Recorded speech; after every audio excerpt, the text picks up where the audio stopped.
familiar. Durante os últimos 22 anos, o ônibus espacial completou mais de 100 viagens ao espaço. É uma máquina de uma complexidade incrível e que obteve um sucesso igualmente incrível. Ela opera no limite da capacidade tecnológica. A exploração do espaço pelo homem parece bem rotineira, mas trazer uma tripulação de volta à Terra com segurança é sempre um desafio perigoso e complexo. Ao penetrar na atmosfera a uma velocidade 25 vezes superior à do som, o atrito com o ar eleva a temperatura do ônibus espacial a cerca de 1.500 graus centígrados. Somos nós que estamos brilhando assim? Somos sim. Há milhares de coisas que podem falhar, causando uma catástrofe. E no dia 1º de fevereiro de 2003, isso aconteceu. Voltando para casa, desafiando a atmosfera. Centro Espacial Kennedy, Cabo Canaveral, Flórida, 16 de janeiro de 2003. Na plataforma de lançamento número 39A, o Columbia, primeiro ônibus espacial a visitar o espaço, aguarda seu 28º lançamento. 7 astronautas treinaram durante meses para este dia. Ansiosos para dar início à sua missão espacial, verdadeira maratona de pesquisa científica no espaço, a tripulação está pronta para partir, liderada pelo comandante Rick Husband. Muitíssimo obrigado. Bom dia, Jeff. Boa sorte, que Deus os proteja.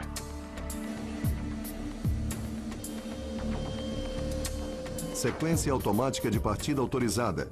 Os computadores de bordo do Columbia passam a ter controle primário sobre todas as funções críticas do veículo. 10, 9, 8, 7.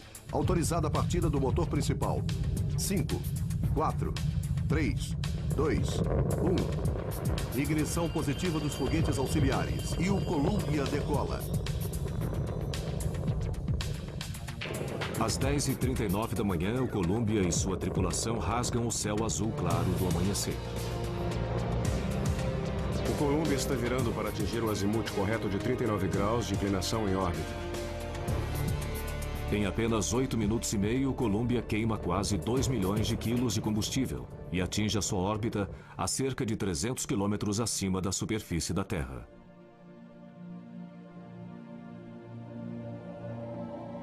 A bordo estão o comandante Rick Husband, o piloto Willie McCool e os especialistas em missões espaciais Dave Brown, Kalpana Chawla e Laura Clark. Estão também fazendo parte da missão o comandante da carga Mike Anderson e o especialista em cargas espaciais Alan Vermon, da Agência Espacial Israelense. Durante as 2 semanas seguintes, eles trabalharam 24 horas por dia em 2 turnos que se alternavam. Conduziram um número recorde de 80 experiências, todas dedicadas à pesquisa nas ciências físicas, biológicas e espaciais. A missão foi um tremendo sucesso.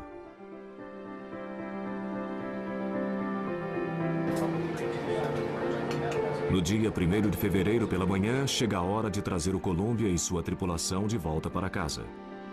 Quando o ônibus estava sobrevoando o Oceano Índico, a equipe de controle da missão, que fica em Houston, autoriza a reentrada.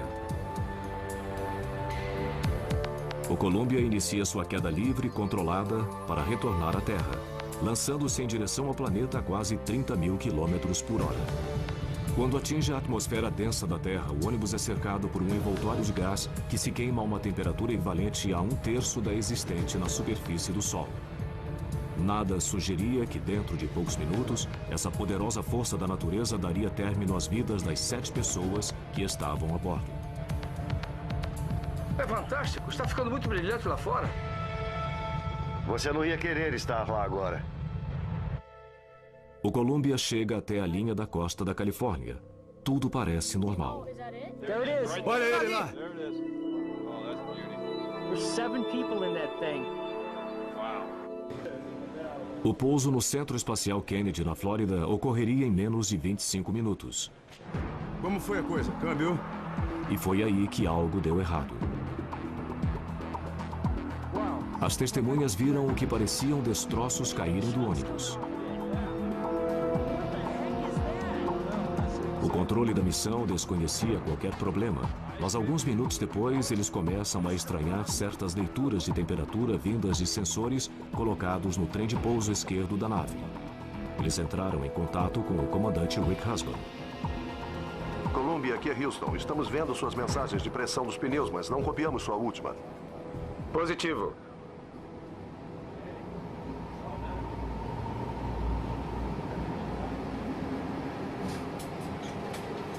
E aí, silêncio. Havia acontecido o inimaginável. O Columbia desintegrou-se no céu sobre o Texas.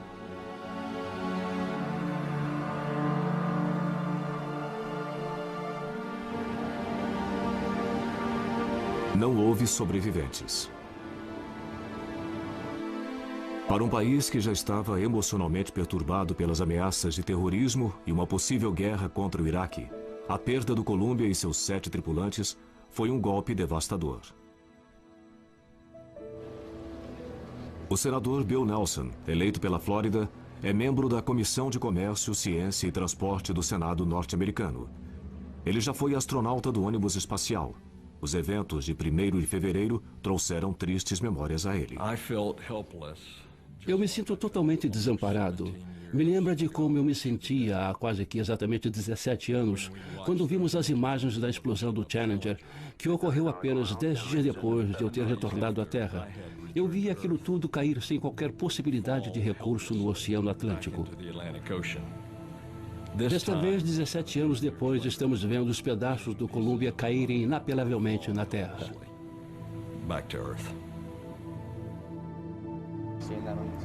Imediatamente após a tragédia, os investigadores começam a varrer milhares de quilômetros quadrados que ficam sob a rota final do Columbia. Eles esperam que os destroços que caíram ao solo numa chuva de metal aquecido possam fornecer pistas.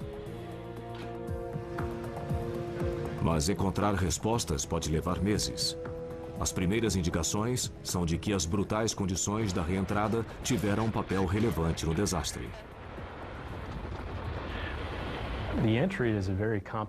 A entrada é um problema muito complexo, porque ela envolve a retirada de um veículo que está em órbita a mais de 7.800 metros por segundo e basicamente fazê-lo parar no solo.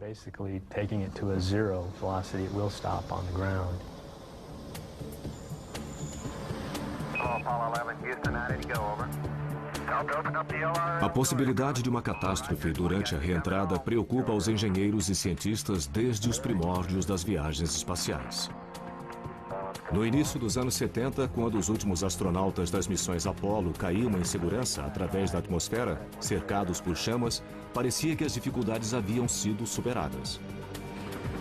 O homem havia conquistado a Lua e os engenheiros da NASA começaram a perguntar: o que vamos fazer agora? A resposta a essa pergunta foi a construção de um veículo espacial reutilizável, que pudesse atender a uma larga gama de usuários, dos operadores comerciais de satélites aos cientistas, passando pelos militares, e que pudesse ainda aguentar repetidamente as condições cruéis da reentrada. Queríamos construir um veículo muito eficaz que pudesse levar uma boa carga ao espaço e fazer isso muitas vezes, criando uma rotina. Era isso que tínhamos em mente quando projetamos o ônibus espacial. Em 1981, depois de quase uma década de discussões políticas e superadas as dificuldades de projeto, a NASA terminou de montar o primeiro ônibus espacial. O ônibus espacial tem um porte semelhante ao de um jato comercial DC-9 e comporta tripulações de até 10 astronautas e cientistas em viagens de ida e volta ao espaço. Seu compartimento de carga é capaz de transportar cerca de 30 toneladas e tem espaço suficiente para carregar satélites para a condução de experiências científicas e serve ainda como plataforma para a construção da Estação Espacial Internacional.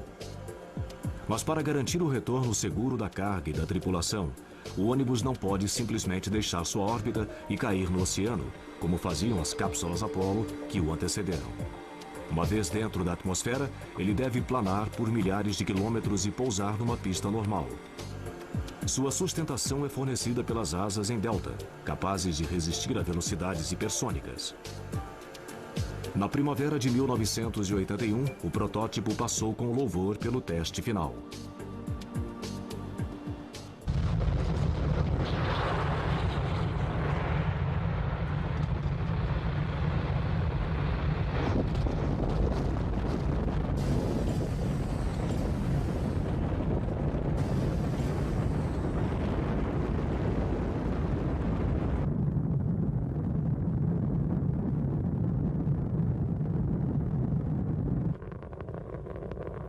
É necessária muita potência para levar um veículo que pesa mais de 2.000 toneladas a uma altitude de 360 quilômetros.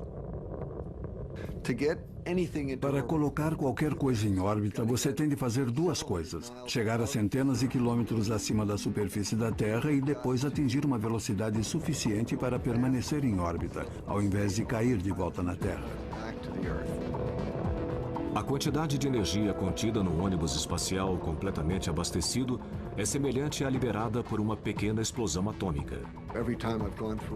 A cada lançamento pode-se sentir a potência bruta, é acachapante e, claro, a gente fica ali sentado, rezando para que nada dê errado, porque administrar toda aquela potência exige muito da tecnologia disponível. São necessárias 2.000 toneladas de combustível de foguete para empurrar o ônibus até sua órbita e para que ele atinja a velocidade necessária para contrabalançar a poderosa força da gravidade da Terra. Para permanecer em órbita, você tem de estar a quase 29.000 quilômetros por hora. Significa percorrer uns 8 quilômetros a cada segundo. Depois que atinge a órbita, não há nada que reduza a sua velocidade. Aí se desligam os motores e você perde seu peso, não sente mais a gravidade. Não há mais qualquer aceleração. Você permanece a uma velocidade constante dando voltas em torno da Terra. Mas para voltar para casa, o ônibus tem de reduzir quase toda essa velocidade e tem de fazer isso sem usar potência própria. Toda aquela velocidade e energia tem de ser gastas pelo atrito com o ar da atmosfera, o chamado arrasto aerodinâmico. É a única maneira de perder a velocidade. Se você estiver numa canoa e colocar a lâmina do remo em posição perpendicular ao casco da canoa, isso reduz a velocidade do bote e a isso se chama de arrasto. A diferença é que o ônibus está se deslocando pela atmosfera a 25 vezes a velocidade do som. Bater em moléculas de ar a uma velocidade dessas cria um atrito tremendo e forma gases superaquecidos. Durante a reentrada, você está atravessando a atmosfera a milhares de metros por segundo. Você está a uma velocidade hipersônica.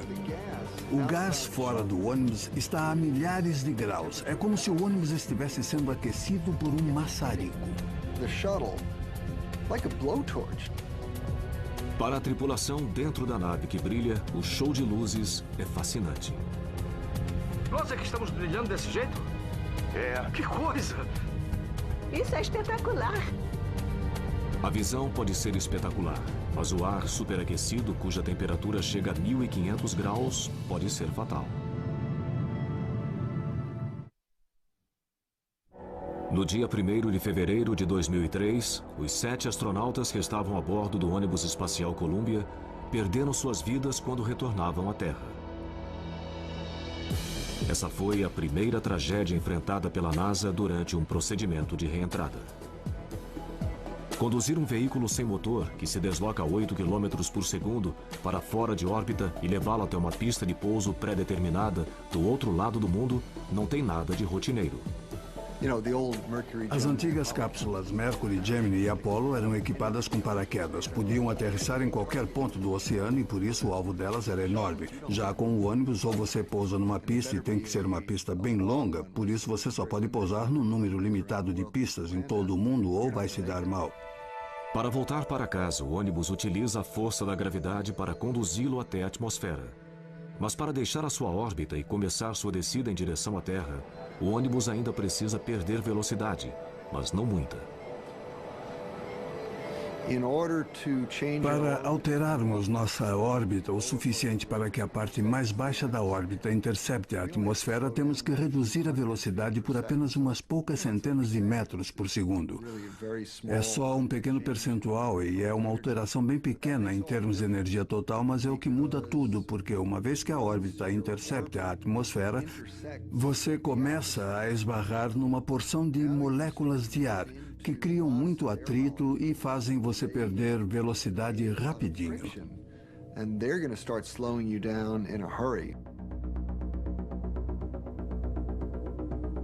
Antes de voltar à atmosfera, a tripulação coloca a nave de cabeça para baixo e vira a traseira para frente.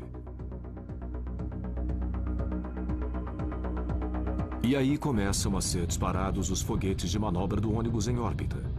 O empuxo de quase 3.000 quilos de cada motor faz com que em poucos minutos a nave saia de órbita.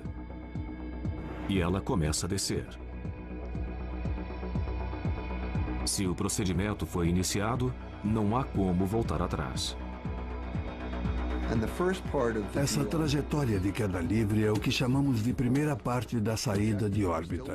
Você ainda está sem peso, mas está se aproximando da Terra e durante essa fase tem de orientar corretamente o ônibus para que quando comece a penetrar mais na atmosfera, possa voar. Decidir quando e onde ligar os motores para sair de órbita é algo que demanda muita perícia, pois quando o ônibus atingir a atmosfera, ele deve estar dentro de um corredor estreito que o conduzirá em rumo direto até a pista de pouso. Além de a pista estar à frente do veículo, o procedimento todo deve ser iniciado no instante correto, porque você não pode estar muito longe nem muito perto da pista de pouso. Se o ônibus penetra na atmosfera muito perto da pista de pouso, o forte ângulo de entrada necessário para conduzi-lo à pista causará um aquecimento rápido demais, devido ao atrito. Ele se desintegraria. Se ele penetra na atmosfera num ângulo muito pequeno, as asas começam a gerar sustentação. Nesse caso, o ônibus resvalaria de novo para fora da atmosfera, assim como uma pedra chata que se joga sobre a água de um lago. Para cair num rumo preciso, o piloto automático guia o ônibus usando 38 pequenos foguetes, que formam o chamado sistema de controle por reação. Eles ficam no nariz e na cauda da nave e disparam jatos curtos em qualquer direção que for necessária. Precisa-se de apenas 12 quilos de empuxo para manobrar o veículo.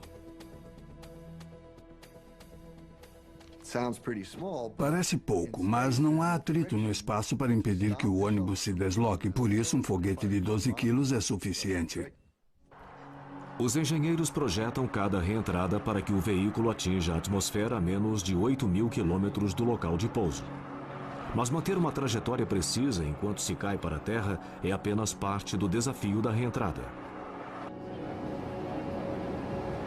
O ônibus deve perder quase toda a sua velocidade. E deve fazer isso seguindo uma razão precisa.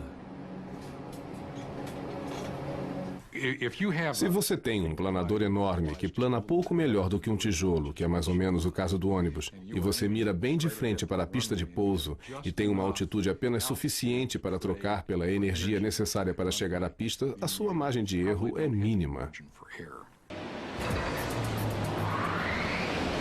O ônibus sem motor precisa gerar sustentação suficiente sob suas asas para planar por cerca de 8.000 quilômetros até o local do pouso. Ao mesmo tempo, ele tem de gerar arrasto suficiente para reduzir sua velocidade de Mach de 25 para umas poucas centenas de quilômetros por hora, sem se aquecer demais em decorrência do atrito. Usando dados obtidos em testes em túnel de vento, os engenheiros chegaram à conclusão que para manter esse equilíbrio delicado, o nariz do ônibus precisa estar para cima, num ângulo de 40 graus, quando ele penetra na atmosfera.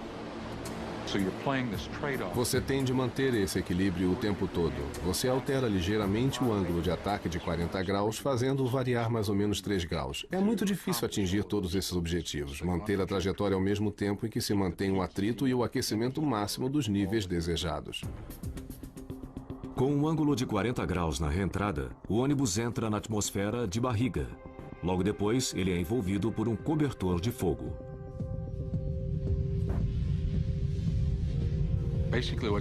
O que acontece é que você vem tão depressa que se forma uma onda de choque. É como uma marola que se forma na proa de um navio, mas amplificado umas 10.000 vezes. As moléculas de ar são exprimidas umas contra as outras, cada vez mais perto, e o ar fica cada vez mais denso, até que elas não conseguem mais sair do caminho. O calor gerado por todo esse atrito arrebenta as moléculas de ar. Tudo o que sobra são partículas carregadas chamadas de plasma, que envolvem a nave. Em certas áreas da superfície, a temperatura chega a quase 1.500 graus. Mas a onda de choque em si, que flui a menos de 1 metro do ônibus, é muito mais quente. É a mesma temperatura da superfície do Sol. Para quem a assiste, é uma experiência visual espetacular ver essa onda de choque e perceber essa incrível quantidade de energia que o cerca. E você está sentado dentro desse meteorito que atravessa a atmosfera e chega à Terra.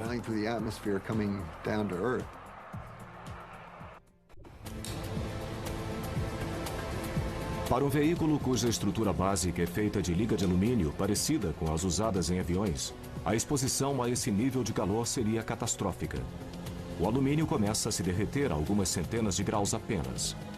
Acima de 540 graus, ele se mantém derretido.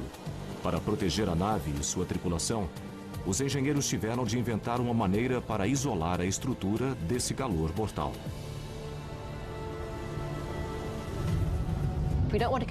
Não queremos que todo esse calor seja conduzido para a estrutura, mas irradiá-lo para fora novamente. Rejeitar o calor, mantê-lo à distância do veículo.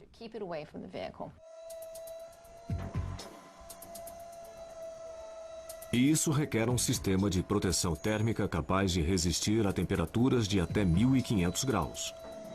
No caso do ônibus espacial, esse material deve ser reutilizável, uma coisa que não havia ocorrido antes. Nos primeiros anos do programa espacial norte-americano, as cápsulas Mercury, Gemini e Apollo eram cobertas por um produto à base de carbono e plástico chamado de ablativo. Sob calor intenso, esse material ablativo queima e forma gases. Nesse processo de evaporação, os gases se espalham pela atmosfera, afastando-se da cápsula, carregando consigo o calor da reentrada. Embora seja eficaz, o material ablativo só pode ser usado uma única vez e é também muito pesado.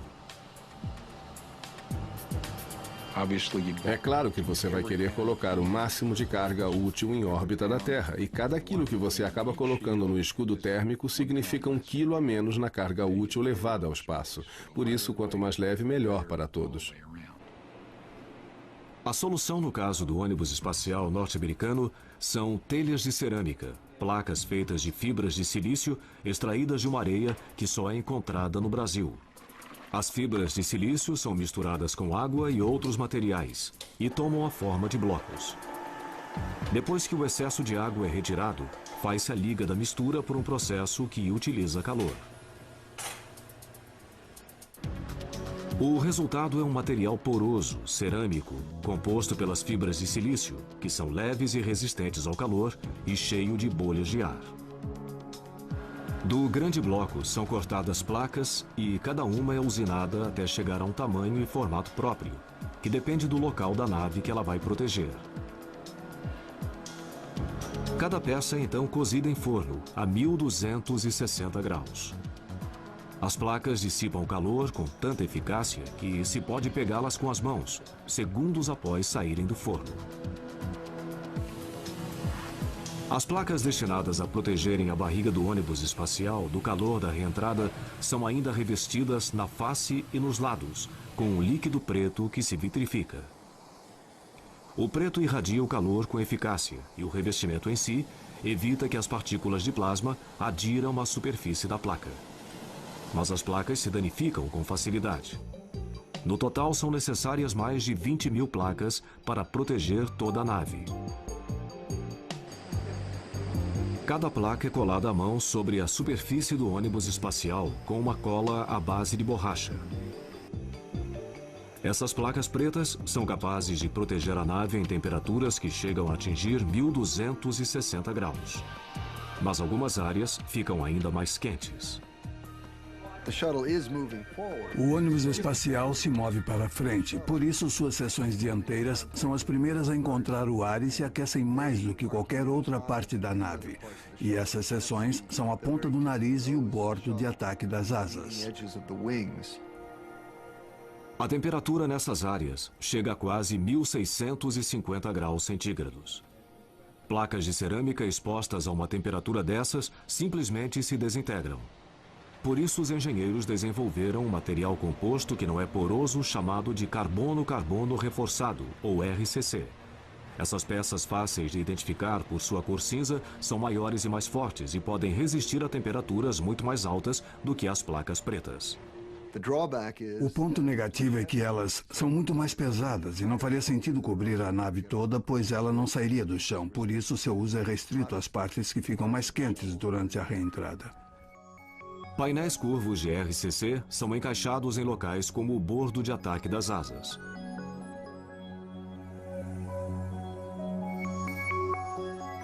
Fitas de vedação chamadas de T-seals são usadas para preencher os espaços entre os painéis. Atrás dos painéis fica o material de isolamento, a última barreira usada para evitar que o calor atinja a asa, que é de alumínio. Esse sistema de proteção térmica é exigido ao máximo, sem que o ônibus espacial penetre na atmosfera. O atrito e o calor chegam aos seus pontos máximos durante a queda da nave, de uma altitude de 120 mil metros para 60 mil metros. É também nesse trajeto que o ônibus deixa de ser uma nave espacial e assume o comportamento de um avião convencional. Na medida em que o ar se torna mais denso, os flaps das asas e o leme começam a atuar. Usando o ar para manobrar como um avião, o ônibus espacial consegue perder mais velocidade. Ele inicia uma série de manobras chamadas de curvas em S. Com o nariz para cima, ainda num ângulo de 40 graus, o ônibus espacial faz uma curva forte para um lado. A sustentação do ar sob as asas delta leva o ônibus a centenas de quilômetros para fora de sua direção de voo. As curvas em S gastam energia porque você está voando uma distância maior para chegar à pista de pouso. Está trocando energia pela distância para chegar à pista. E se voa uma distância maior, se livra do excesso de energia. Com muito prazer. Usando uma combinação de asas, leme e o sistema de controle por reação, o ônibus continua a fazer essas curvas, virando à esquerda e à direita da linha que o levará ao centro da pista de pouso. Realizar essas manobras a velocidades hipersônicas ao mesmo tempo em que se mantém um rumo preciso exige muita atenção e ajustes constantes. Num mundo perfeito, o fluxo de ar seria igual sobre as duas asas, mas no mundo real ele nunca o é. Há sempre leves perturbações causadas por uma placa mais áspera ou por uma perturbação da atmosfera e acaba tendo uma pequena diferença. 15 a 19 rajadas. Essas diferenças podem afetar a capacidade do ônibus de manter o rumo certo. O ônibus conta com o auxílio de computadores sofisticados para corrigir qualquer distúrbio. Eles calculam o arrasto, a velocidade, o ângulo de ataque e a altitude 40 vezes por segundo. Se o ônibus se desviar da rota, mesmo que ligeiramente, o sistema ajusta os flaps ou dispara os jatos de controle por reação para manter o curso. Quando o ônibus se aproxima do local de pouso e sua velocidade passa a ser menor do que a do som, o ângulo de ataque de 40 graus é reduzido consideravelmente, mas a administração da energia continua a ser crítica. Você está na rota e o equilíbrio de energia está correto. Ainda falta um minuto e tudo parece perfeito. Os engenheiros e os pesquisadores se valem mais uma vez de testes em túnel de vento para determinar o ângulo de ataque correto para o pouso. Eles descobriram que se o ângulo de ataque do ônibus é reduzido para 0 grau, o ângulo utilizado pelos aviões comerciais, o fluxo de ar não cria o arrasto necessário. O ônibus pousaria com velocidade excessiva, ou ele voaria por sobre a pista toda, ou destruiria seu trem de pouso quando tocasse o solo.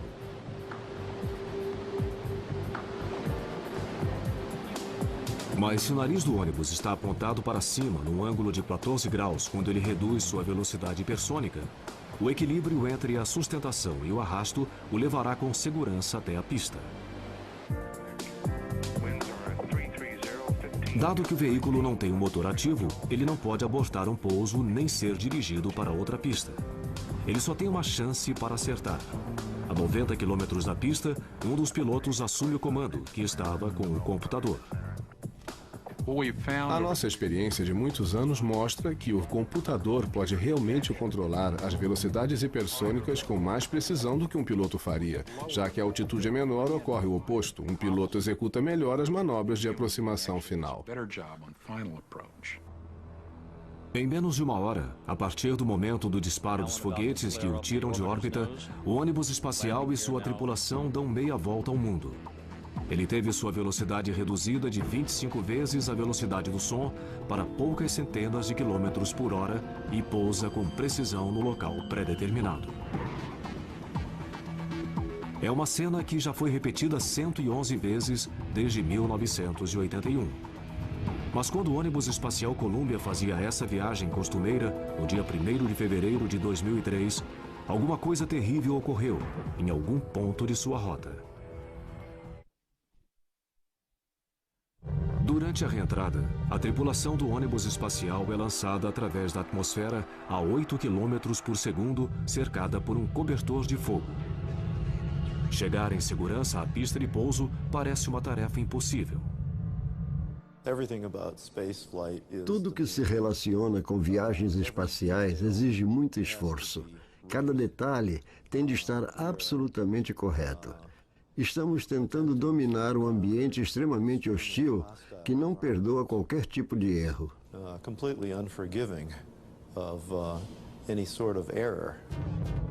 Mas nunca se havia perdido um ônibus espacial durante a reentrada, até a manhã do dia 1º de fevereiro de 2003. O Columbia e os 7 astronautas que estavam a bordo mergulhavam para o local de pouso no Centro Espacial Kennedy, no estado da Flórida. Mas por volta das 9 horas da manhã, horário da costa leste dos Estados Unidos, ocorreu um desastre. O Columbia, que foi o primeiro ônibus espacial da NASA a voar no espaço, despedaçou-se no céu do Texas, viajando a mais de 20 mil quilômetros por hora. Milhares de pesquisadores varreram a região sudoeste dos Estados Unidos à procura de destroços. Enquanto isso, os empregados da NASA reconstruíam meticulosamente cada momento da missão da Columbia. Uma pista encontrada durante a análise do lançamento do ônibus espacial, ocorrido 2 semanas antes, no dia 16 de janeiro. As imagens de vídeo mostram que 82 segundos depois da decolagem, uma peça de espuma, com um comprimento de 61 centímetros e uma largura de 38 centímetros, caiu do tanque de combustível externo. Essa peça bateu na parte inferior esquerda do Columbia. Ela parece ter atingido os painéis de RCC do bordo de ataque da asa, os painéis que protegem a estrutura de alumínio da nave do intenso calor da reentrada. Os engenheiros tomaram conhecimento de que essa peça havia atingido o ônibus espacial no dia seguinte ao do lançamento, mas era comum a queda de peças de espuma do tanque externo de combustível durante o lançamento. Mas isso nunca causou danos de monta e nada fazia crer que fosse diferente dessa vez. O tanque externo tem um comprimento de 47 metros e contém mais de 680 toneladas de combustível super resfriado. O exterior do tanque é coberto por uma espuma cor laranja que ajuda a manter baixa a temperatura. Às vezes aparecem bolhas sob a espuma, depois que ela é aplicada. São bolhas cheias de ar úmido. Durante o lançamento, quando aumentam a velocidade e a altitude do ônibus espacial, as temperaturas variam bastante ao longo do exterior do tanque. As bolhas presas na espuma se expandem, rompendo a espuma que cai.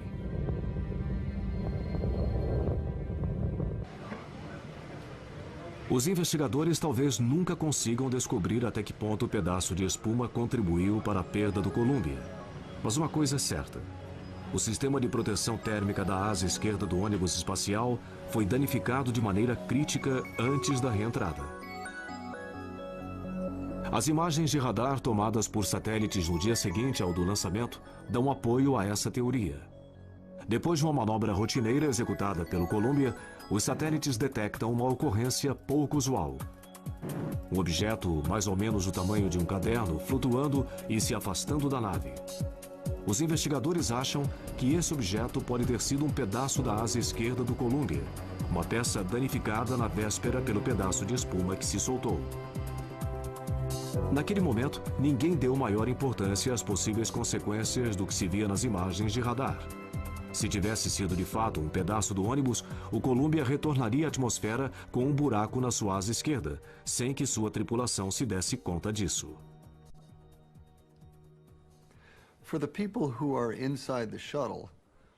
Quem está dentro de um ônibus espacial pode ver certas partes da nave, mas não pode ver outras.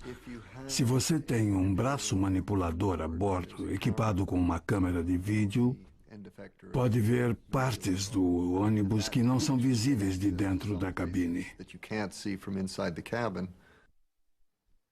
Como nessa missão não estavam previstos passeios no espaço, O braço manipulador que poderia ser usado para a inspeção de danos não estava a bordo do Columbia.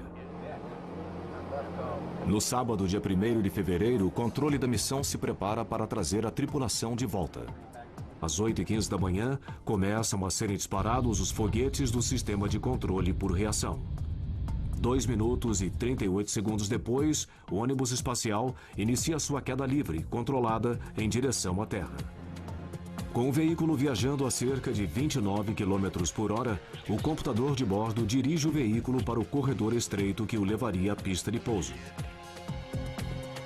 O nariz da nave ainda está levantado, no ângulo de 40 graus. Ao sobrevoar o Havaí, a 120 mil metros de altitude, o ônibus espacial penetra na atmosfera e começa a se aquecer.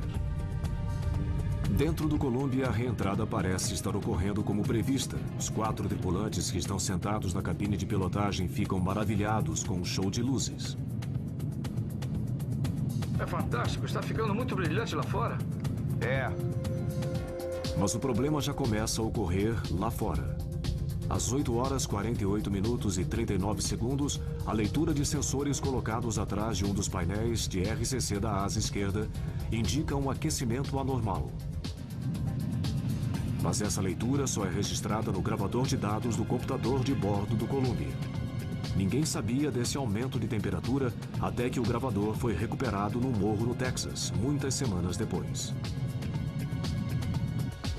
O aumento de temperatura é consistente com a entrada de plasma por uma abertura na asa esquerda do ônibus espacial. Ao se aproximar da linha da costa da Califórnia, o Columbia inicia uma série programada de curvas em S para perder mais velocidade. A nave está agora no ponto máximo de aquecimento e a brecha na sua asa deve estar se expandindo. No controle da missão, os computadores detectam um acréscimo mínimo de temperatura na linha de óleo de freio do trem de pouso principal esquerdo. Mas a variação é muito pequena para sugerir que ocorreria um desastre.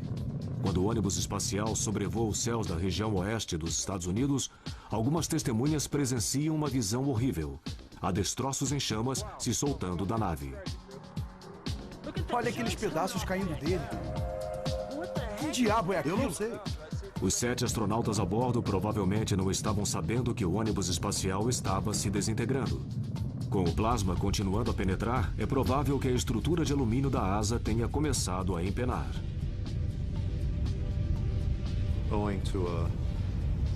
Devido a uma fenda nos painéis de RCC do bordo de ataque, os gases quentes penetraram no interior da asa e derreteram a asa de dentro para fora. A asa começa a perder seu formato aerodinâmico. As placas e outros materiais se soltam. Ainda assim, os jatos do sistema de controle mantêm o Columbia na rota. Sobre o estado do Novo México, o veículo vira para a esquerda, como planejado. A essa altura, o plasma chega ao poço da roda do trem de pouso esquerdo. A pressão do pneu do Columbia vai a 0. Os alarmes começam a soar. O controle da missão entra em contato com o comandante Rick Husband.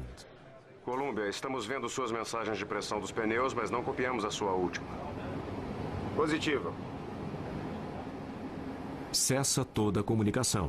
De acordo com os dados recuperados, menos de 1 minuto depois, os jatos do sistema de controle por reação perdem a batalha e já não conseguem manter o Columbia e sua tripulação na rota. Se há deformação estrutural permanente por calor, ela torna totalmente impossível controlar o veículo.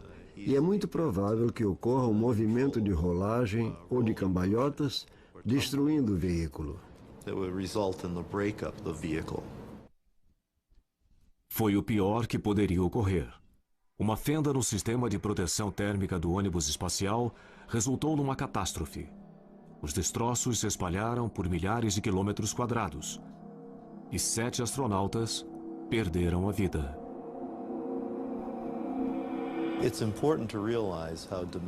É importante compreender os altos riscos dos voos espaciais e como tudo tem de estar absolutamente correto. Infelizmente, nós estávamos acostumados a presenciar uma série de milagres durante os quais, de muitas milhares de coisas que podiam dar errado, nada dava errado. Até que se chegou a um dia de má sorte. Os dados computados nos meses seguintes indicam que o dano causado à asa esquerda foi a causa do desastre. Um dano que ninguém identificou na época.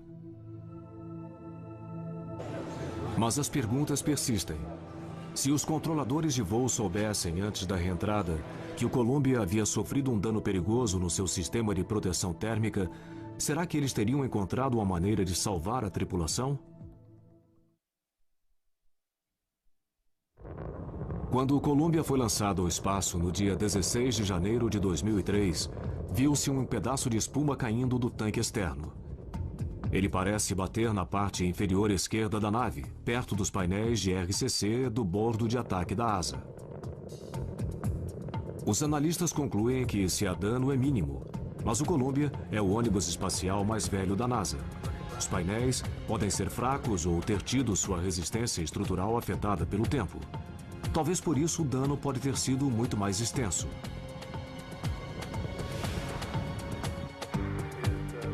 A pergunta persiste. Mesmo que os controladores da missão estivessem a par do dano antes de a nave retornar à Terra, eles poderiam ter salvo a tripulação? Em meados de 2003, as autoridades da NASA anunciaram que talvez tivesse sido possível enviar uma missão de resgate. O ônibus espacial Atlantis estava sendo preparado para seu próximo voo e poderia ser lançado rapidamente. Uma vez em órbita, o Atlantis poderia se encontrar com Columbia, que estava danificado. Mas passar uma tripulação de uma nave para outra em órbita é uma manobra complicada e perigosa. Nunca havia sido tentada antes. Até hoje não há como reparar as placas de cerâmica nem os painéis de RCC que protegem os bordos de ataque das asas com a nave ainda em órbita. Mas será que o Columbia poderia ter ancorado na Estação Espacial Internacional e esperar uma solução para o problema? Embora 95% das missões tenha a ver com a Estação Espacial, a última missão do Columbia não o levaria até ela. A quantidade de combustível que havia a bordo não era suficiente para que ele subisse para uma órbita mais alta, onde fica a estação espacial. Eu creio que os voos futuros deverão contar com alguma capacidade para reparo na estação espacial. Terão de adotar procedimentos para prever uma missão de resgate ou ter combustível a bordo em quantidade suficiente para mudar de órbita e se encontrar com a estação espacial. A comissão que investiga o acidente com o Columbia apresentou um relatório preliminar com recomendações. Em primeiro lugar, deverão ser feitas imagens do ônibus em órbita. Essas imagens detalhadas, obtidas por satélites ou do solo, devem revelar, espera-se, qualquer dano crítico antes que seja tarde demais. A comissão recomendou também que a NASA implemente um plano integrado para a inspeção do sistema de proteção térmica, antes e depois de cada missão.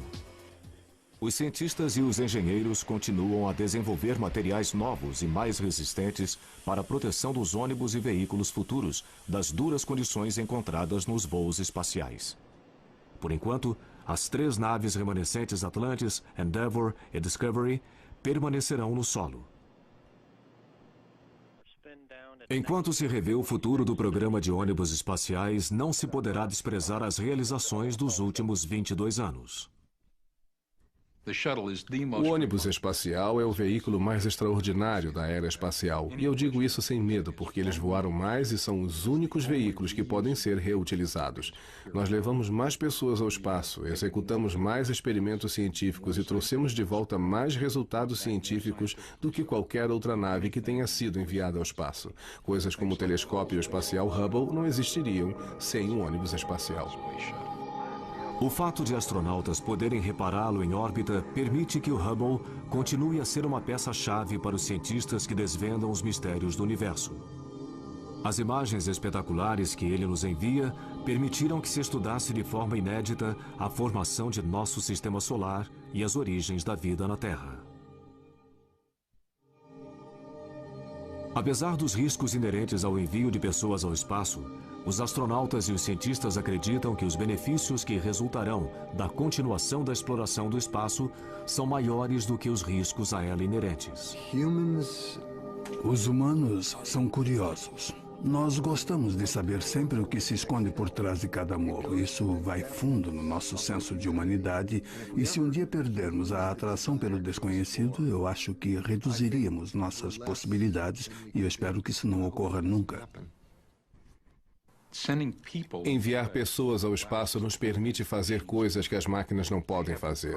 É importante ter uma pessoa lá para mexer nas coisas com suas mãos, para ver coisas com seus olhos, para raciocinar instantaneamente sobre o que ocorre com o seu cérebro. Não há computadores nem robôs que possam fazer isso. Mas o mais importante é que esses seres humanos podem retornar e nos explicar como é ser um explorador do espaço. É isso que realmente importa quanto a enviar pessoas ao espaço. O ônibus espacial já foi colocado em órbita 113 vezes. Infelizmente, 2 dessas missões terminaram em desastre. Mesmo depois do acidente com o Columbia e a trágica perda de sua tripulação de 7 pessoas, os dirigentes da NASA permanecem confiantes que o ônibus espacial voltará a voar em breve.